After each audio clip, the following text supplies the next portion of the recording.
اکثر یہ دیکھنے میں آتا ہے سم ٹائمز لوگ جو ہیں وہ ایک دم سے کبھی بہت زیادہ گھبرا جاتے ہیں, پریشان ہو جاتے ہیں کہ کچھ ہونے والا ہے, اور ہم دیکھتے ہیں کہ ان کی ہارٹ بیٹ بھی تیز ہو جاتی ہے, ٹھنڈے پسینے آنا شروع ہو جاتے ہیں. تو یہ کیا ہے, کس وجہ سے ہوتا ہے, کیا کہیں گے ہم اس کو, کوئی نفسیاتی بیماری ہے یہ؟ دیکھیں, ایک تو یہ نارمل سی بات ہے کہ انزائٹی ہو جانا.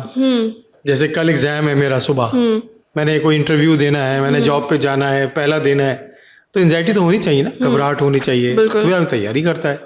لیکن جب یہ انزائٹی اتنی بڑھ جائے جیسے کرونا میں ہوا, جو دنیا کی تاریخ میں سب سے بڑا ڈیزاسٹر جو میں سمجھتا ہوں انسانی تاریخ میں جو ہم نے اپنی زندگیوں میں دیکھا, وہ کرونا کی ڈیزاسٹر تھی. بالکل ایسا ہی. تو ہر شخص اتنا گھبرایا ہوا تھا کہ اس کو لگتا تھا کہ کل صبح وہ دنیا میں نہیں رہے گا. ایسا ہی.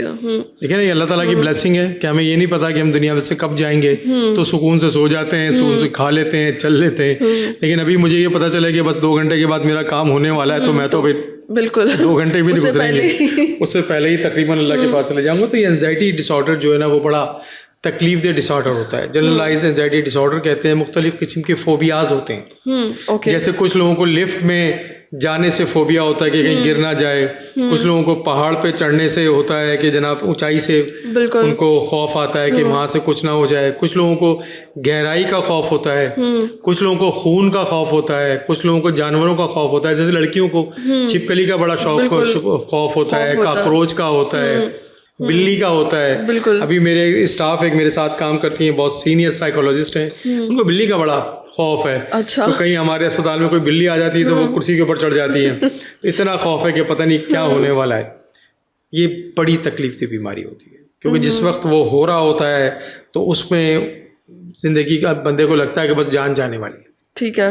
تو یہ میں آپ کو اس پہ ایک اسٹوری ذرا سنا دوں. ایک بہت سینئر ہماری سیاست دان تھیں, اور ان کو اسی طرح کی ڈس آرڈر تھا, پینک ڈس آرڈر, پینک اٹیک. اور ان کو یہ لگتا تھا کہ جب میں گاڑی کے اندر بیٹھ کے جاؤں گی یا جہاز میں بیٹھ کے جاؤں گی تو یہ دروازے بند ہوں گے تو یہ مجھے ہارٹ اٹیک ہو جائے گا. اوکے. تو ان کی تکلیف اتنی بڑھ گئی تھی کہ وہ گاڑی کے سارے دروازے کھول کے کھلی گاڑی میں 500 کلومیٹر سفر کرتے. اچھا. اور وہ کتنا مشکل کام تھا ان کے لیے. بالکل. تو پھر جب وہ ان کو ہم سے کانٹیکٹ ان کا ہوا اور ہم نے ان کی ٹریٹمنٹ شروع کری, تو انہوں نے اتنا شکرانہ اس کا ادا کیا. کہتے ہیں میری تو زندگی جو تھی وہ اس بیماری کی وجہ سے خراب ہو گئی. میں کبھی جہاز میں نہیں بیٹھ سکتی تھی کہ مجھے لگتا تھا کہ جہاز کے اندر مجھے کچھ پرابلم ہو جائے گی. بند گاڑی میں نہیں بیٹھ سکتی تھی. تو میں یا تو کھلی گاڑی میں بیٹھ کے سفر کرنا, اور آپ کو پتا ہے کبھی سردی ہے تو کبھی گرمی ہے, کبھی دھوپ ہے, کیسے اتنا لمبا سفر, مشکل کام ہے یہ, بہت مشکل. تو پھر انہوں نے جب دوا لینی شروع کری اور ماشاء اللہ بہت اچھی پوزیشن پہ ہیں اور بہت اچھی زندگی گزار رہی ہیں.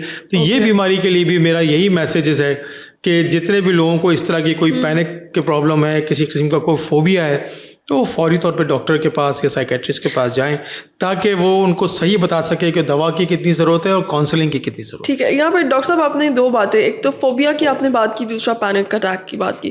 تو کیا یہ جو پینک اٹیک ہے یہ فوبیاز کی وجہ سے ہی ہوتا ہے, یا پھر فوبیا اور پینک اٹیک جو وہ 2 علیحدہ چیزیں ہیں؟ مختلف قسم کی اس میں ڈس آرڈرز ہیں. تو اس میں کچھ ڈس آرڈر جو ہے نا وہ مکس بھی ہوتے ہیں اور کچھ اکیلے بھی ہوتے ہیں. ٹھیک ہے. اور اگر کسی کو پینک اٹیک آ رہا ہو تو اس ٹائم پہ فوری طور پہ جو ہے وہ پیشنٹ کو کیا کرنا چاہیے, جو اس کے ارد گرد موجود لوگ ہیں انہیں کیا کرنا چاہیے؟ دیکھیے پینک اٹیک جب آتا ہے نا تو پھر کچھ پتہ نہیں ہوتا. اچھا. وہ اتنا بڑا ڈیزاسٹر ہوتا ہے کہ وہ کچھ نہیں پتہ ہوتا.